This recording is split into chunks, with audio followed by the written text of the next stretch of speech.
Hello and welcome to Warblog. Today we're looking at an event that happened a week ago maybe. I certainly did this game a while back, a few days ago, so it's not sort of hot off the press, but basically it's the Kangwayi prison break. So essentially what we've got here are unknown militants, possibly associated with the Bundu Congo militants. It's a third jailbreak in a month. So on the 19th, a dozen prisoners were freed from Kasangulu prison, about 40 kilometres west of the capital. On the 17th of May, Bundu Congo militants freed their spiritual leader. And reports sort of conflict, but basically one of them says about 6 other people, and the other one says 4,000 other prisoners. So the freeing of like 900 prisoners is quite a lot, but 4,000 is, that's a couple of regiments, isn't it, really? Depending on what they're in prison for. Be quite a good way of recruiting. So essentially, it's the Democratic Republic of Congo. So here we got, where we're going to play mode. So here we've got Benny. Oops, I shouted that. Benny, where the Kangwayi prison is. Now, there's not a lot of strategy on this. It's really just sort of more, that's interesting. They seem to be spending a lot of time breaking people out of prisons, so obviously I thought I'd do that, because it's sort of interesting. So here we go with the unknown militants. Now, I've done this before, and I'm pretty sure I can get there with a fraction of a movement left, or 0.375 of move left, which is quite convenient. So, just so it's sort of clear, we've got police. That doesn't mean they're nothing, and essentially they're also in a town. That red thing is a town, so they get 50% bonus. So they should be at 1.5 defending, and they should be attacking at 5. So it should be 5 to 1.5. Let's see. My calculations are right. Well, I think actually their bonus for a town is 100%, and for urban or conurbation, which is the next one up, so that's a city. I don't know why I did it as a city. But look, they failed. They got a 12. Now that's not what happened the first time I played this. So they got 2 to 1 odds, and they failed with an exchange representing the heavy exchange of fire between these irregulars and the police. When I played it before, the police fought back, and I think they're going to do the same again, because they actually got reasonable odds. So they're going to fight back again, although they've got to end their turn. So they're going to fight back, because it's not impossible that they could win, although they're only really likely to force them to retreat. And they got a pretty crappy die roll, but that was an exchange, so that gives them a 1 depression and them on a 2, because they didn't get that depression. Still got to get my head around that. So they've sort of failed, really, but they fought back. Maybe they won't fight back next time. So anyway, it's now the next unknown militant's turn. So obviously they're still fighting now, and there was fight. There was a fight for this, so they've still got their 2 to 1 odds, but they're slightly down now on the attack, but they're slightly down now on the defence. So that's that. So we'll end the turn, but they're not going to fight back this time. I think they're better off defending. Or are they? They're being attacked on a 2 to 1. But yeah, but they're not going to really do any damage against this, and they're damaging themselves by attacking, so they're going to stay like that. Last time I did this, they won on the second turn, so it's interesting to see how this will work out. They're going to go again. So this is their third round. If they don't get it on this one, they're going to retreat. An exchange, 2 to 1 in exchange. So they've really been sort of beating these militants back, and the police are sort of holding their ground, and the militants are going to run away, because I'm trying to imply a little bit of role play into it, in the sense that,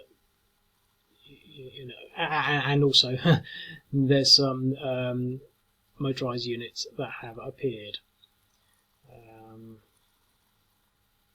So they failed to do the prison break. Well, that's not a problem because it's just a game, and if I'd wanted to do it, I could have put no police in there or anything. So anyway, but that took 5 minutes. We got at least another 10 minutes. We could play it 2 more times. So I am actually going to not play it 2 more times, but I'm going to play it another time just to see what happens. So you've seen it once already, and so I'm just going to go through. I've played this already, so I sort of know what to do. So the first move is pretty clear. You just sort of move your units up here like this, and do the attack. And in this case, we've got an exchange again with instead of 12 and 11, so they've been pretty unlucky. The police are not going to fight back because the odds, it's better for them to actually just sit there defending. So it's now the unknown militants again, and they get another crappy die roll, and the police are not going to do anything.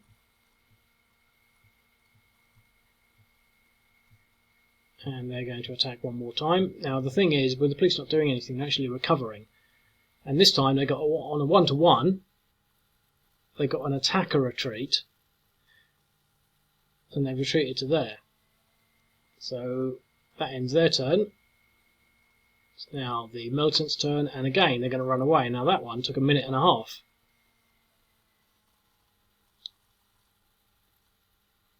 That's the end of their move. So let's try it again. I did the first time I did this. They won, but I think the thing that I'm sort of was trying to build up to there just before that little sort of conclusion there in my mind that I didn't mention at all, so you wouldn't have no idea that I was building up to it, was that it demonstrates the fact that it wasn't a certain thing. I mean, they could have failed. In reality, they could have failed. I mean, quite often you have reports of a particular government thwarts an attack, a failed attack by unknown rebels on a particular prison, etc., etc. And I mean, they did put up a fight, and it is just police. But the thing is, the odds, as we've seen, on a 12 and 11, those are pretty unlucky. And so it's really just sort of a case of the odds. But the thing is, when these people are going in there, they are just dealing with odds. I mean, it's not so much, I mean, as long as they commit themselves and they put their lives on the line, etc., etc. But when they pull the triggers and the bullets go out, there is an element of skill, but there is also that element of chance and luck that the bullets are in the right place at the right time.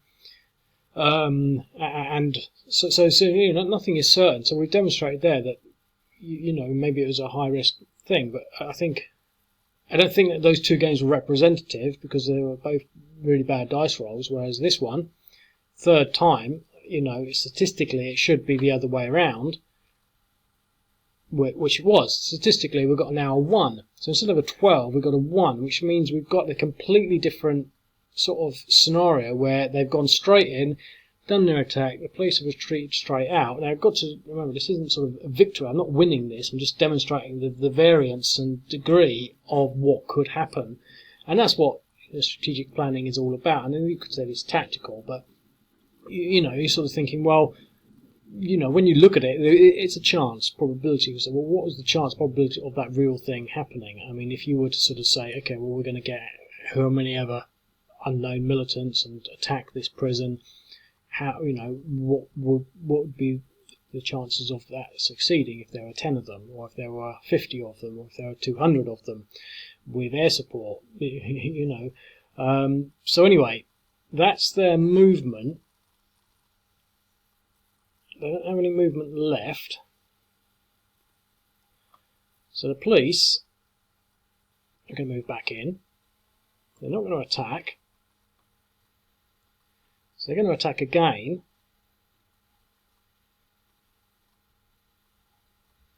This time with better odds. Still a 5-to-1, but they've got that, and they've got a reasonable die roll, getting a DR. I think what happened the first time I played it, well, no, they couldn't have been, because they've got a 1, didn't they? And that wasn't a DE. They've got the thing they got a defender eliminated. So they've now attacked, but now they've got movement, in theory. So they've still got 4 movements, so they're going to move in there. And just for the hell of it, we're going to continue that attack, because I don't think it can be to our detriment, unless we get an attacker retreat. and then we've got 7-1 because they're now only at 0.6 because they were reduced because they weren't doubled up in the town, etc., etc. So that was convenient. So in that turn, so very different results, and that one turn they've managed to start basically releasing the prisoners. So we end that turn. The unknown militants need to sort of sit in there for another turn, so they do that. They've now destroyed the prison, and it's now the militants' turn again, so they're going to run away with another 900 recruits. Now, I did think, and it fits in with other things that I'm doing, of somehow having those 900 recruits appear instantaneously as 5, it's almost getting on for 5 irregular units. And that would be quite, I don't want to say interesting, I mean, the idea crossed my mind, I just don't think it really works, but I think the thing that I thought of was that they wouldn't have guns. I mean, you'd have to go there with 900 extra guns, so maybe you, but the thing is, there's 900 people, I mean, what would they do? I mean, you wouldn't necessarily have instant control over them, and they wouldn't necessarily all go. I mean, I think actually in the report, if you follow the link on the site, it says out of 964 prisoners, only 32 were still there, meaning that 930 had escaped. But the thing is, there were 32 that didn't go, so they're not all going to go, and they're not all going to be proper, military grade fighters. Some of them will be women, and some of them will be, otherwise incapacitated or unable through, sort of illness or whatever to fight, and some of them won't be, won't want to. Have been there for tax evasion or something, and totally, unsuited to being a militant, etc. But the thing is, you've got that sort of, if you don't help us, then we'll just send you back to the authorities, where you'll probably be given quite harsh treatment for having escaped. So it's interesting, this whole concept of prison breaks. I mean, I've done it quite a few times before. I think the Bader-Meinhof gang did a prison break in Germany during the 60s or 70s, or whenever they were sort of active. I think they did it, or I think they actually managed to free some of their sort of, their terrorist pals from the prison. So I've seen the film. I don't know much about it, but so there you go. I mean, prison breaks. It's not exactly strategic, but so basically, I did sort of think, well, I could have a rule where they appear.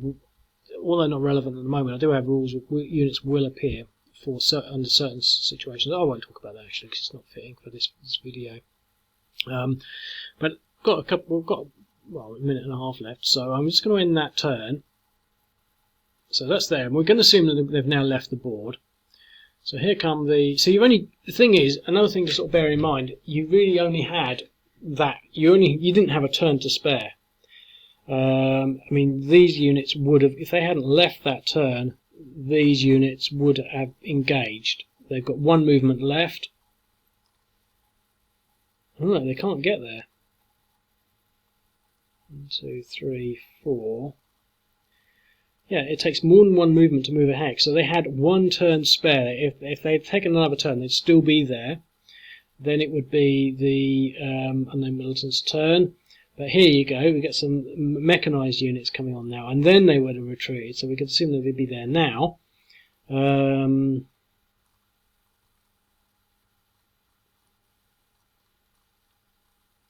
they could have gone there. The prison's been destroyed.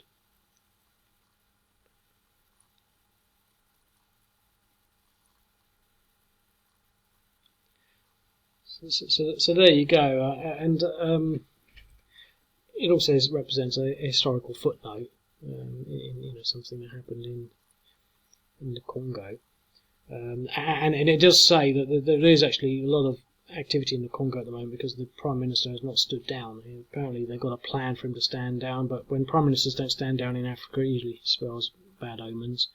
Okay, well that's that. I'll speak to you later. Cheers, mate.